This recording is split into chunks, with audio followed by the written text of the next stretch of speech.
वाराणसी में बीजेपी प्रवक्ता और रीता सिंह फाउंडेशन की संस्थापक रीता सिंह ने पश्चिम बंगाल की राजनीति को लेकर एक बड़ा बयान दिया है।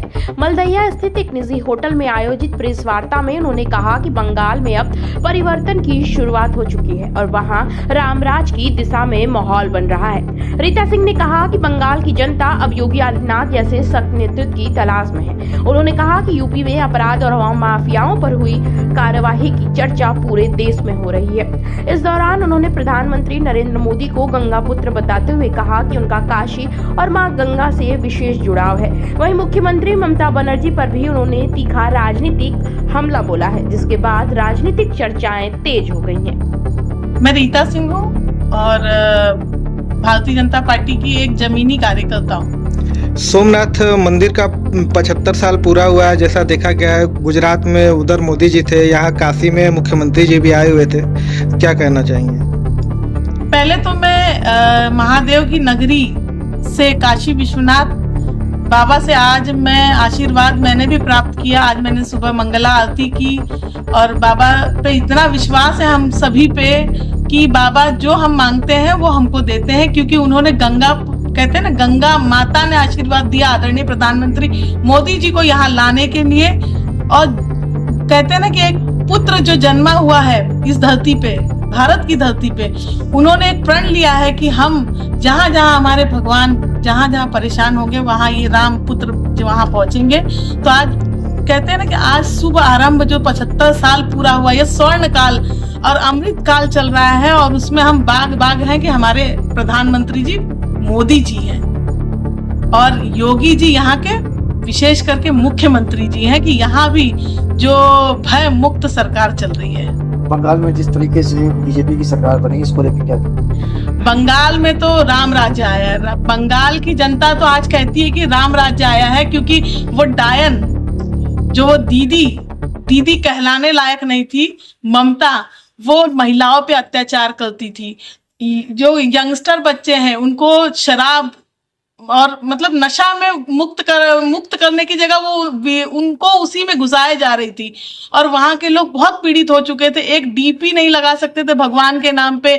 आप देख लीजिए कि कलकत्ता में जब माता की रैली निकलती है तो वहां परमिशन लेना होता है और कहते हैं ना, अदर उनकी जो बोलते हैं ना टोपी वालों का काम करना होगा तो वो बहुत खुले तौर पे स्वतंत्र होके करते थे। तो जब से देश आजाद हुआ तो पहली बार बंगाल इस बार आजाद हुआ। तो यहाँ की जनता चुनाव के दौरान बंगाल में रही भी, तो क्या कुछ देखा आपने जमीनी स्तर पर? देखा मैंने रैली बनती थी, लोक सभाएं होती थी, लेकिन सभाओं में भी लोग जाने में डरते थे क्योंकि बाद में फिर वो डायन वो ममता ना आ जाए, इसीलिए लोग डरते थे। लेकिन जनता ने अपने बोलते हैं ना विश्वास अपने भाई पे, मोदी जी पे जताया और बटन दबाया। अभी वहाँ की जनता बोल रही है कि अब हम खुल कर जिएंगे, क्या ऐसा कुछ है? जी, क्यों नहीं वो जिएंगे? लोगों को दबाया गया था, उनको दबाया क्या गया था, उनको कुचला गया था, पीड़ित किया गया था, अत्याचार किया गया था, महिलाओं के साथ गैंग रेप करती थी ये, और ये महिला जन्म ली है डायन, इनको डायन कहा जाएगा। डायन भी साथ घर छोड़ के। अच्छा, बंगाल की जनता की चाह रही है कि योगी जी जैसा हमारे यहाँ का मुख्यमंत्री बने, क्योंकि उनका पहला पसंद वही थे। तो क्या शुभेंदु अधिकारी आपको लगता है कि उनके मार्गदर्शन पे चलेंगे या कुछ वैसा करेंगे? 110% वो एकदम